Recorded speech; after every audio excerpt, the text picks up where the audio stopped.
KTN News. Get the whole story.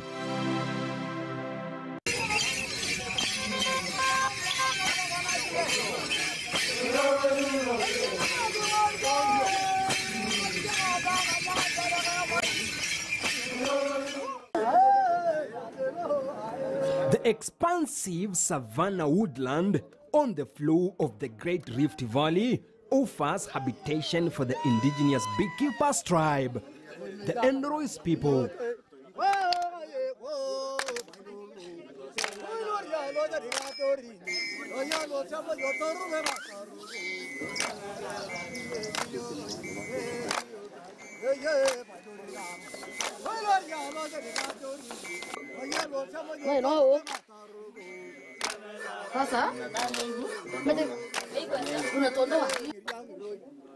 The ecosystem supports the traditions and customs of the Endorois people by providing products such as berries, fiber-rich tubers, wild meat, and honey. The honey harvested from the forest serve both as food and traditional medicine for the Endorois people. Traditionally, young boys in this land were trained to make beehives by their seniors, a trait that reigned from one generation to another.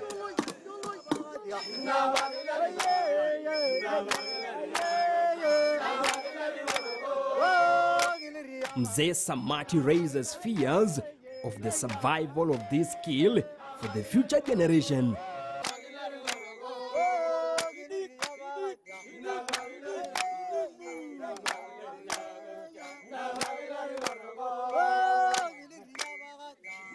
The beehive making and honey harvesting art is guarded by strict customs where the Endorois women are forbidden from even owning a beehive.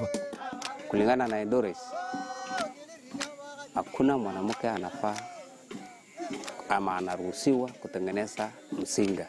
Hata kukalia hiyo mzinga ni tabu.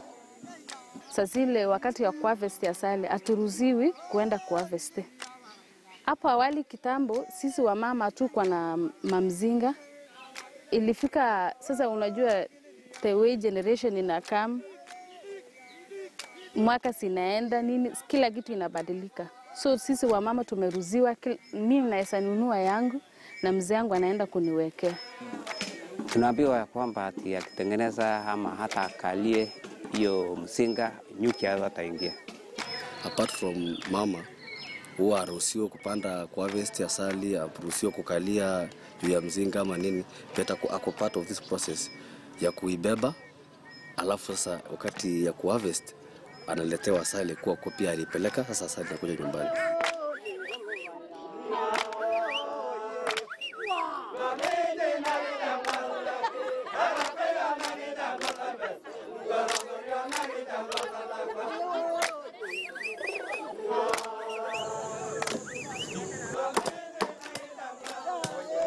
Chelaba location.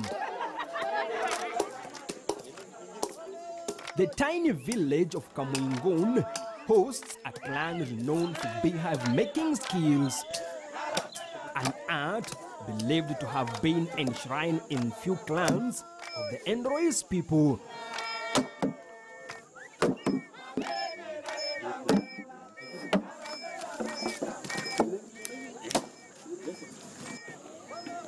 Dango uchana wetu ama nini tunaona wasee wakitengeneza ama chingine wakitengeneza, hata na wewe unajifunza. Kwa hivyo lazima ujue kutengeneza. Kuna mwenye atengeneze ugali ni hasa mzinga tukiwa mwanaume wa Endorois.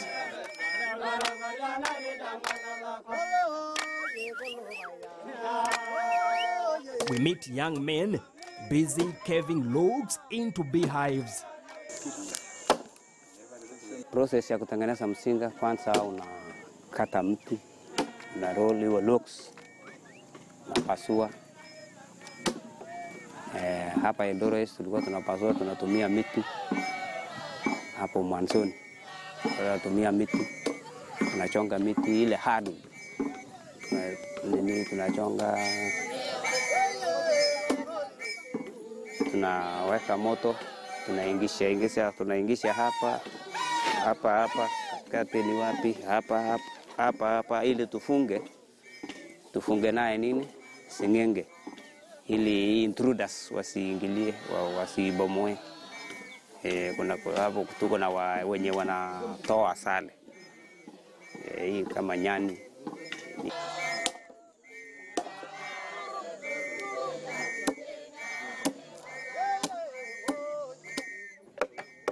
Kazi inategemea uwezo yako, jinsi wa haraka yako na ujuzi yako.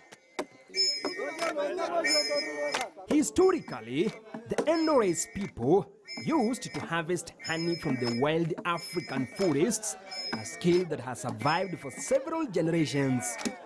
Nilijifunza kutengeneza msinga mwaka wa 84, 1984. Na nilijifunza kutokana na vijana rika yangu. Tulikuwa tunaona wasee wakitengeneza, tulikuwa tunaona wasee wakienda kutoa asali, tulikuwa tunafuatana na hao, tunaona vile wanatoa. Kimosop and his colleagues have done the beehive making for over 10 years. And now the young generations walk the talk by harnessing this artwork.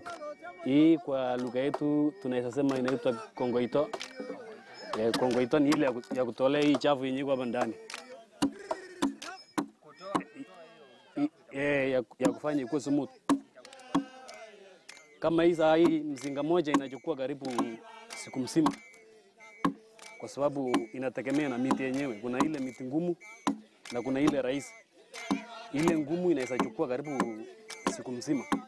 Hii ujuzi nilipata kwa baba yangu. Wakati nilikuwa mdogo, nilikuwa naangalia baba yangu akitengeneza. Sasa hata nami hapo nikajifunza na ile ndogo ndogo yenye yeye anawacha. Naye pia alikuwa ananifunza. Sasa kwa hiyo harakati nikapata ujuzi ya kutengeneza mzinga. Mzinga kawaida wakati unaanza kukata, kwa hiyo log unapasuliwa mara mbili randomly. So the part yenye itakuwa kubwa inakuwa kike, kiume. Ile inakuwa ndogo, hiyo inakuwa kike. So ukisha kongoa, kwa sababu kiume kawaida ya jamii yetu kama Endorois huwa anakaa juu ya kike. So wakati unapandisha, kwa sababu ile ukubwa ya mzinga ya kiume, na wakati ya nyuki imeingia ndani ya mzinga, hapo ndio wakati wanatengeneza ile asali, wanakuwa na space kubwa sana ya kuweka asali mingi. So wakati unaifuna ndio inakuwa unafuna mingi, kwa sababu ile kiume ndio kubwa kuliko kike imelaliwa chini. So ukiangalia kama hiyo mzinga, ile iko juu ni kubwa kuliko ile iko chini, na hiyo ndio kiume na hii ndio ni kike. Anthony Kibon says bee harvesting is done under strict customs, either very early in the morning at around 5 a.m. or late in the evening. Unajua ile ukienda mchana wakati manyuki bado inatoka kwa maua, itakuwa nini shida kidogo. Kwa sababu unajua hapo kuna mzinga zingine, na ukichokoza hizo zote zitakukujia na itakuwa mbaya. Uvai kwenda na mwanamke. Kwa nini? Kuna hapo sheria na mila yetu haikubaliki uende na mwanamke ama mukae na mwanamke wakati unaenda kwa fest. Nini itafanyika hiyo siku? Kuna vile tuliambiwa ama na wale wa zamani, wazee wa zamani, kuna hata ukienda hapo kwa miti, ukipanda hapo mahali kuna asali, unaweza anguka ama unaweza toka hapo bila asali, ama kuna tu kitu mbaya inaweza fanyika. So sheria mwanamke mwanamke musikae na yeye ama asikucross hata mbele wakati unaenda, unatoka tu hivyo kwako alafu unaenda peke yako. Kama ni ndugu yako ama baba yako mnaenda tu wawili, wanaume tu wawili. Kumaanisha leo usiku tukienda na tukutana mwanamke, safari imeishia hapo kwanza. Si hata kama tukikutana bora tu usisalamie ama usiongeleshe, mnaweza pitana tu. Aenda shughuli zako, wewe unaenda shughuli zako. After several hours of hard labor, we finally managed to build one hive.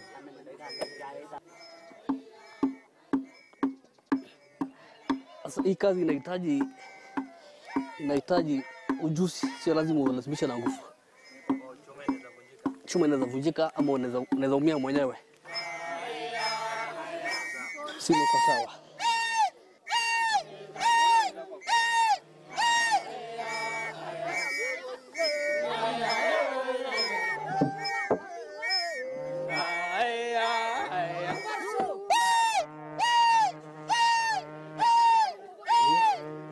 Sasa unachukua makaa, alafu una mark ilingana na ile ya kwanza ulikuwa umedunga ya kwanza.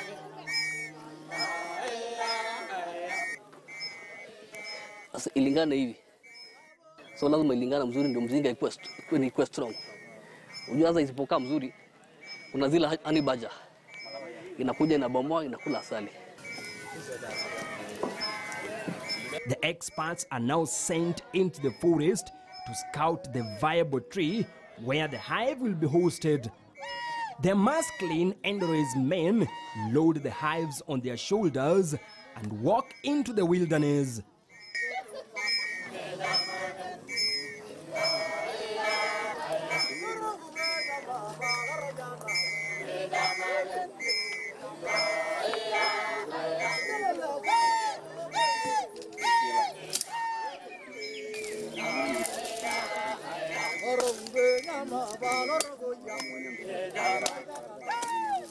Challenges ya kwanza unatengeneza hii msinga kaenda kuweka kwa miti. So ikifika kwa miti, najua kwa miti unaweza weka miti yoyote, lakini kuna miti yenye ukiweka hata nyuki hawezi ingia. Sasa hiyo ndio changamoto ya kwanza, unaweza weka msinga na ikose nyuki kuingia. This phase is endowed with customs and everyone is compelled to play to it. Kuna miti ya kuweka nini kama zile miti kuna shade, kuna kufuli na kubaridi sababu nyuki haitaki mahali kuna jua kali sina hama. So ikifika hapo na pia ile miti kuna flowers. Kuna flowers kama hiyo miti wakati imenyesha na kuanga na flowers ya white imejaa. So hiyo ndio ile hiyo miti ni ile the best kuweka hiyo mzinga kwa sababu ya hiyo flowers na hiyo shade. The spirited men call upon the ancestors to take over this phase.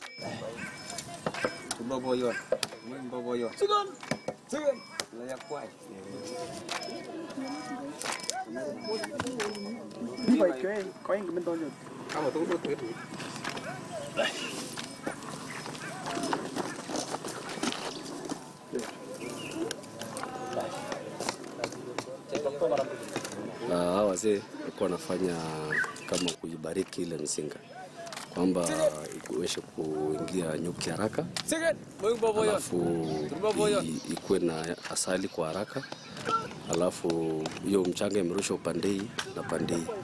Tunaamini kwamba nyuki inatoka pande ile na pande ikiingia hiyo mzinga, so inakuibariki, alafu lisha watoto na jamii. Hiyo ni maana hiyo matamshi.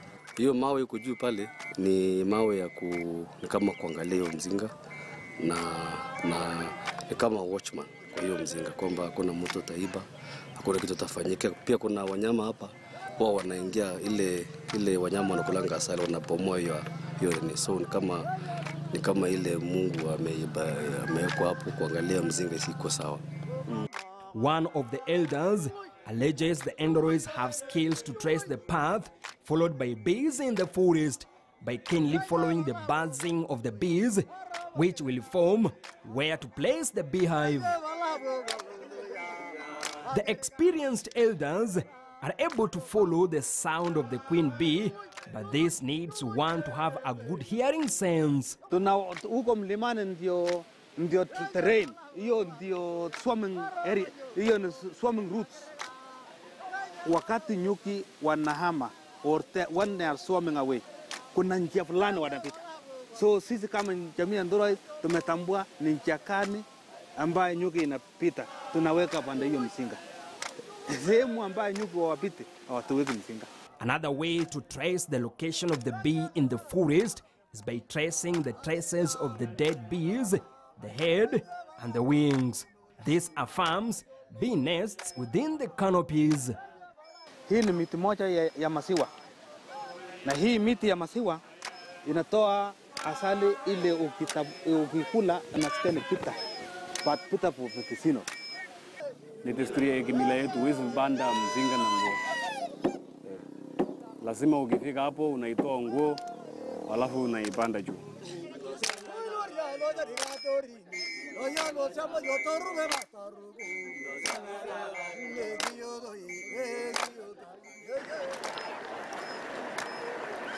As the sun sets east of Lake Bogoria, casting a blanket of darkness upon Loboi village, the Beehive Harvester warriors prepare tools for tonight's dreadful task.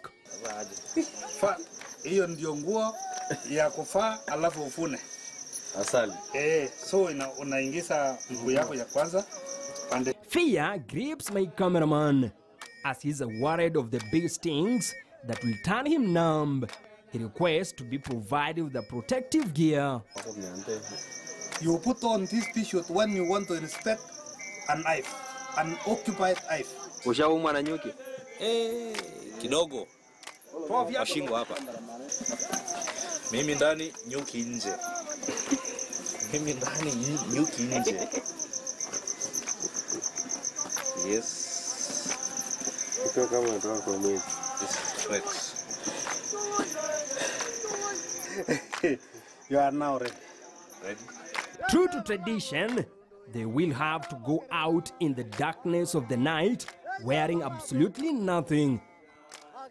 At first, the warrior group has to dust off their sins in the holy water before embarking on this exercise, for it is believed fatal and one might lose life. Hii ni kimila. Sisi ni warani kwa jamii ya Endorois. Tukienda harvest asali usiku, huwa lazima tupitie kwa mto, tunaoga. Na hii ni mto ambaye maji inatiririka, sio maji ya karai na sio maji ya shawa. Hiyo ni kutoa uchafu yote ile maybe ilipitia mahali kuna maneno ilifanya, inaoshwa inaenda. Unaenda harvest asali ukuwa na clean hands na una uchafu yote. Pia kutoa hii mafuta, marashi, hizi makolon, kwa sababu hizi nyuki haitaki harufu ya kolon, haitaki harufu ya sabuni, haitaki harufu sabuni ile kuna harufu. So tunaoka na hii sabuni haina harufu. So pia haitaki mafuta ile unachipaka, sababu ukienda harvest asali wakati unanuka hiyo ni utaumwa na umo sana.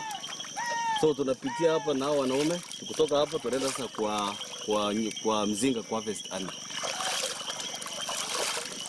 So hiyo ni kimila ya Endorois. Na tukienda harvest ani atuvai nguo, tunaenda tu vinye tuko. Unaacha nguo yako, unaenda harvest ani yako, ukimaliza unavaa nguo unaenda nyumbani.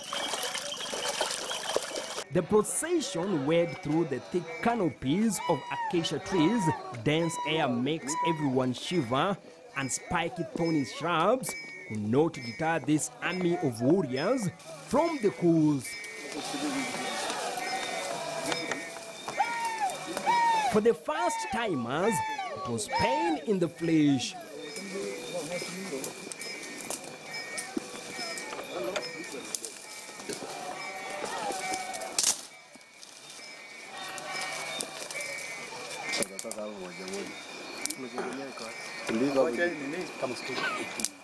Sisito twigs are lit, lighting up the dark den. Kuna miti special yenye tunaenda kuchapua yenye kuna moshi. Hasa inaitwa muswe ama prosopis ama kalialia ama ele. Kazi yao moshi ni nini? Ni ya kufukuza ama ni kuondoa ni nyuki ndio tupate harvest asali.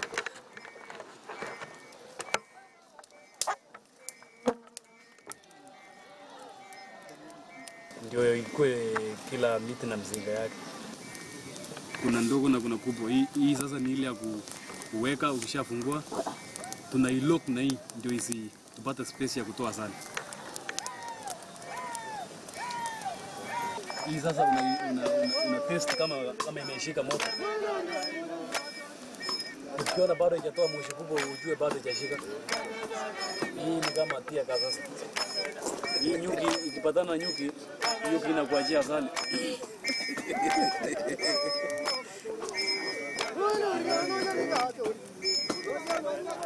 Sasa bado tunaiwekelea ipate ishike moto vizuri ndio itoe moshi kubwa. The buzz sound from the little bees could be heard from a close range. Itachukua muda kidogo. Sasa inaweza maliza kama tunaenda msimu pili tunatengeneza hii mbegu. Armed with a fumigating fire, a machete, a hoe, and a basket, it was time to invade the hive, but cautious of the repercussions.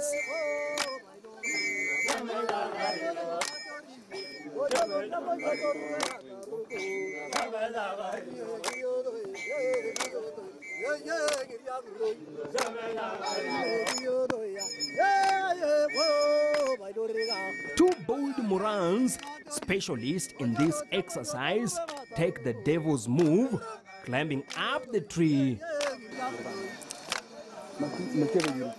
Honey collection in this land is entirely reserved for men.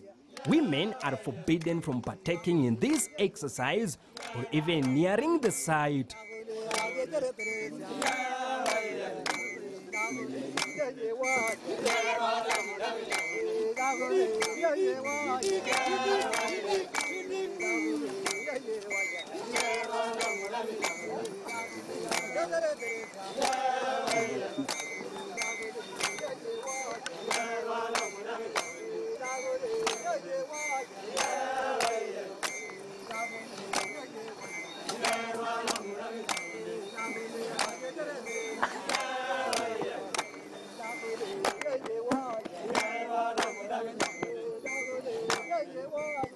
The smoky sisito twig are immersed into the hive. The smoke is believed to make the bees sleepy.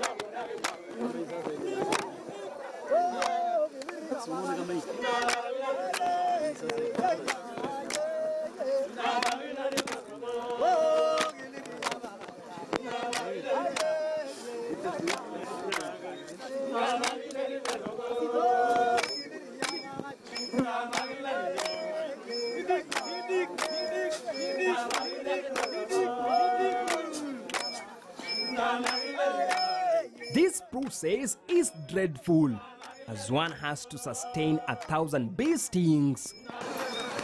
Na kwa sisi Endorois tunaamini kwamba ukitoroka kwa nyuki wewe bado hujaqualify kuwa mtu mwenye anatengeneza mzinga. Wewe ni muoga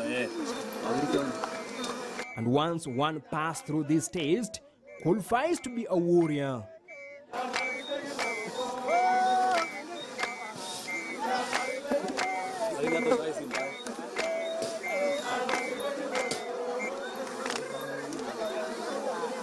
So tukiwa juu lazima tukue watu wawili, ndio mwingine kama spota na kusaidia kushikia hii moshi.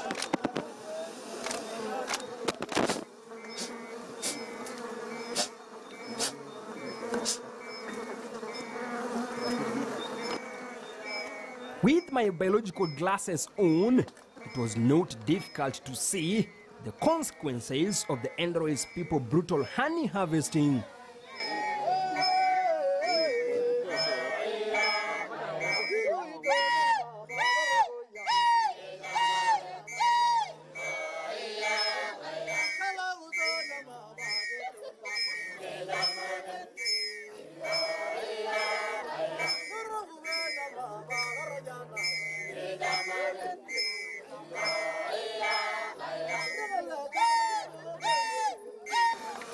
kama hii ni ile sasa iko na watoto. Sasa hii hatuwezi toa hii. Unaona ni watoto. Bado ni maziwa. Sasa wakishatoa watoto ndio wanaweka asali. Sasa kama hii hatuwezi toa. Hii inabaki kwa mzinga. Once all the honeycombs are collected from the beehive, the basket is lowered down safely.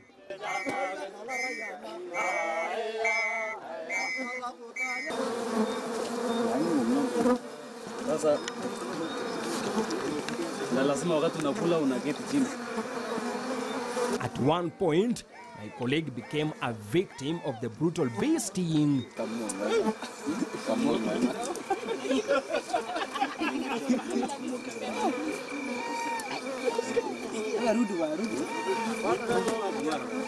Sasa culture yetu ukidungwa na hii nyuki inakuanga dawa. According to the Endorois customs, the warriors are the first to have the bite of the honey before the rest. The elders caution that stealing of honey or harvesting one's hive without consent, it is held as a big crime in this land, similar to murder. Asali kama unaiba asali inafanywa kesi kwisha. Utaleta asali tusema kalani ngapi? 4 kwa moja. Uliba na ameongelewa na wewe mpaka naonekana wewe ulipata kalani moja. Inalipwa na kalani ngapi? 4. Moja inakuwa ya watu ile walikuwa naongea. Alafu sasa ile nyingine wewe mwenyewe unachukua. Haya, hiyo kesi inakuishia hapo. Uzuri ya culture na ubaya, lakini tutavumilia tu. For culture quest, I'm Levis Msumba. Kwa hiyo ndio tunasemaje sasa? Sema asante. Kongoi. Asante sana. Kongoi missing.